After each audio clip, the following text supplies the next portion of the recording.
KMSU. Can I speak to Dustin, please? This is Dustin. Dustin, it's Danny Wood. Danny, how you doing today? Good, how are you? I'm excellent. It's great to be speaking with you. Oh, thank you. First, I'll let you know I have my young son here, so if you hear any squawking in the background, don't worry about that. Okay, cool, man. Well, yeah, it's great to be talking to you. I know you have a solo show coming up at the Turf Club in Minneapolis on the 18th, and I got to ask you, for people who maybe know you from the New Kids, maybe they haven't seen you solo before, what's a show like for you? Well, I released a solo album in January, and all the proceeds go to breast cancer patients. And all the proceeds from these shows go to breast cancer patients. My mother passed away in 1999 of breast cancer, and I have a foundation. It's called Remember Betty. It's rememberbetty.com, and that's my main focus, is to raise money for breast cancer patients. But the show will consist of some cover songs from my record, and I throw in a few New Kid songs, of course. Yeah, you've been doing the solo thing for a while now. I know you have a couple albums out.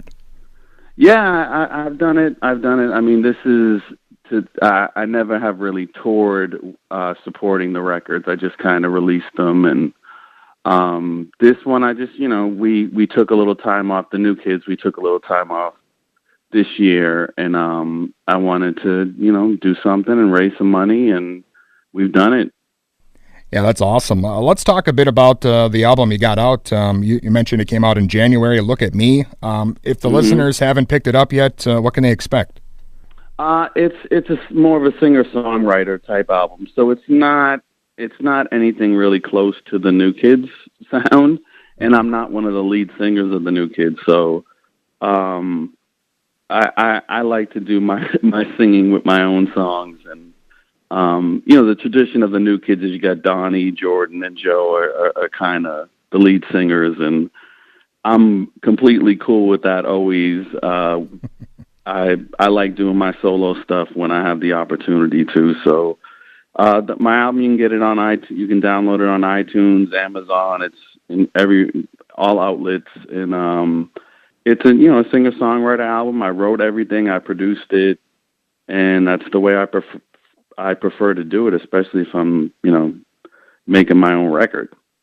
Yeah, I imagine you've been doing things since you were a teenager, so it must be nice to kind of just get out and do your own thing after being in a group for so long. Yeah, it is nice. I mean, we also had 15 years where we were apart and got back together in 2008. So I love being with the guys.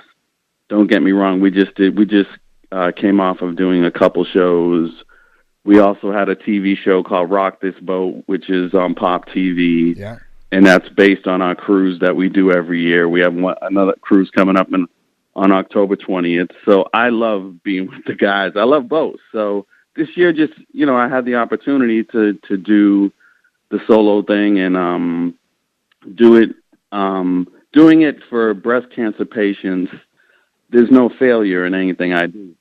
Pressured, worrying about what it's selling, who's playing it, I just made the record with the intention of raising money for breast cancer patients. So it's a great thing.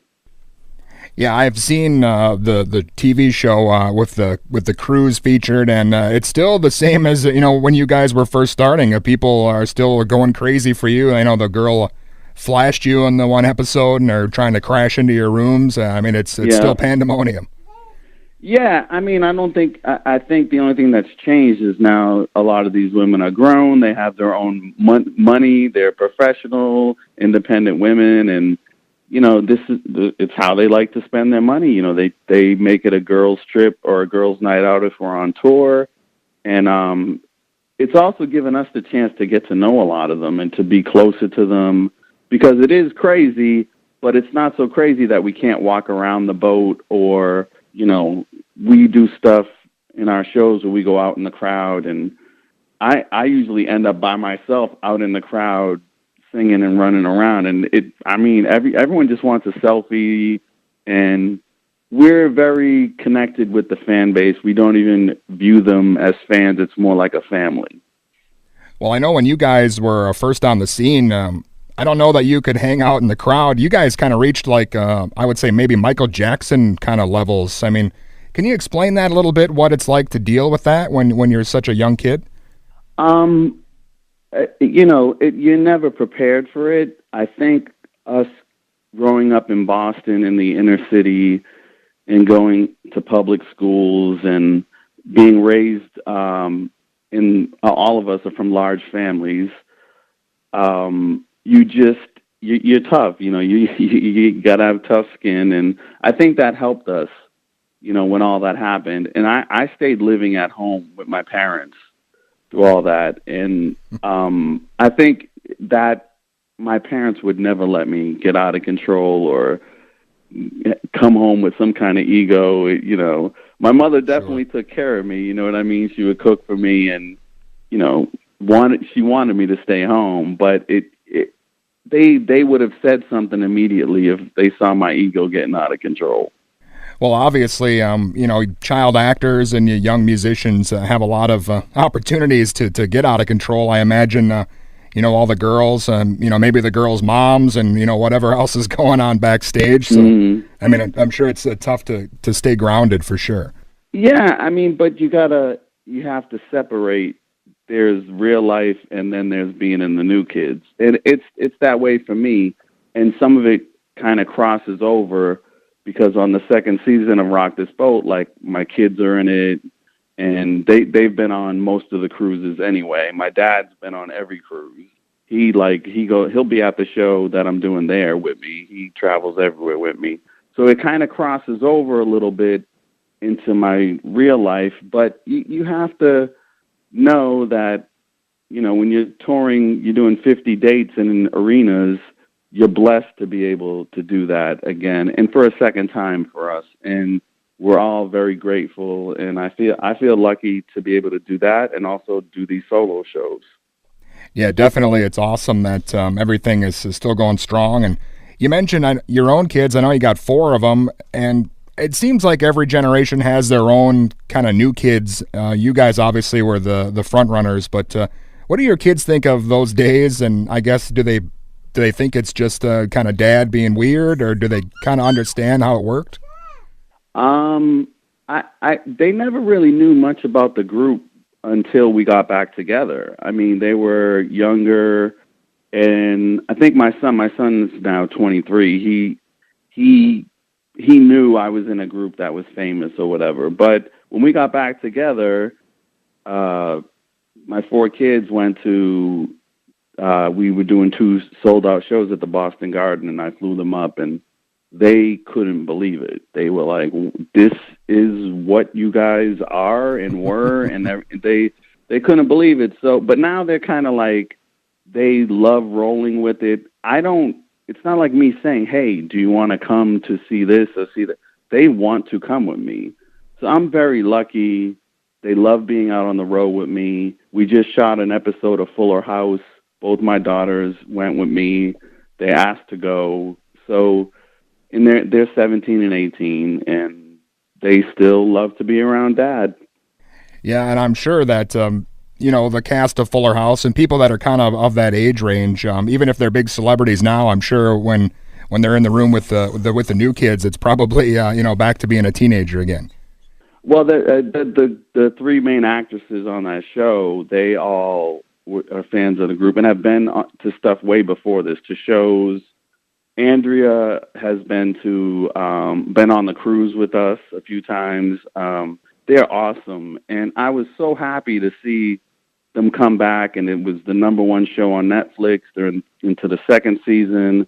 I'm sure they're going to get a third season, and but they're still the same girls. Like we didn't go on the set, and they were like so happy we were there, and we were happy to be there because it's the same audience, same connection. And then also to see them get back together and do it is very similar to when we got back together 8 years ago. Sure. Well, yeah, that's great. I'm looking forward to seeing that. And again, you've got your show coming up at the Turf Club in Minneapolis on the 18th. And again, if you can go over the details for the Remember Betty charity and how maybe the listeners can get involved, how they can help out. Well, right now, how they can help out is come out to these shows. All the ticket sales on my end and the VIP sales goes right to the foundation.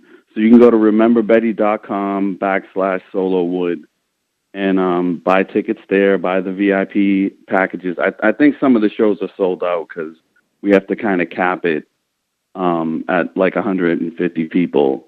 So it just, that's the best way people can help out right now. But it's also networking in your cities because, there's a Team Betty Minneapolis, there's a Team Betty Atlanta, there's a Team Betty Boston, Miami, everywhere. So that's another way of like getting on there and just asking questions. And, even on social media, we have, Remember Betty, Instagram, Twitter, and, that's another way to try to ask questions. And if you want to get involved, we have other events that are going to be happening, before the end of the year also. Excellent. And obviously you're a very busy guy, Danny. You mentioned, of course, the tours you got now and just the new album out and Fuller House, the cruise. Is there anything else maybe in the works or something we didn't touch on? We always plan way ahead. So me and the guys are hopefully getting together soon to start planning what we're going to do next year. I think next year will be a pretty busy year for the new kids. And after that, for me, I'll probably roll right back into the studio because I'm writing songs to do another record because it's been, for me, so successful in raising money for breast cancer patients. I want to continue to do it. And, we'll see from there. I'm hoping there's a season 3 of Rock This Boat. I'm hoping, we continue to we're on our 8th cruise. I'm hoping we do another cruise. And I'm looking forward to, the future for the group and for myself. Awesome, man. Again, I really appreciate you taking the time out, Danny. I was surrounded by your action figures and your sleeping bags and everything as a kid, so it's cool to be talking with you. Thank you, man. I really appreciate you giving me the time and helping me promote the foundation. Definitely, and looking forward to the show. And thanks a lot, Danny. Okay, thank you. All right, bye-bye. Bye.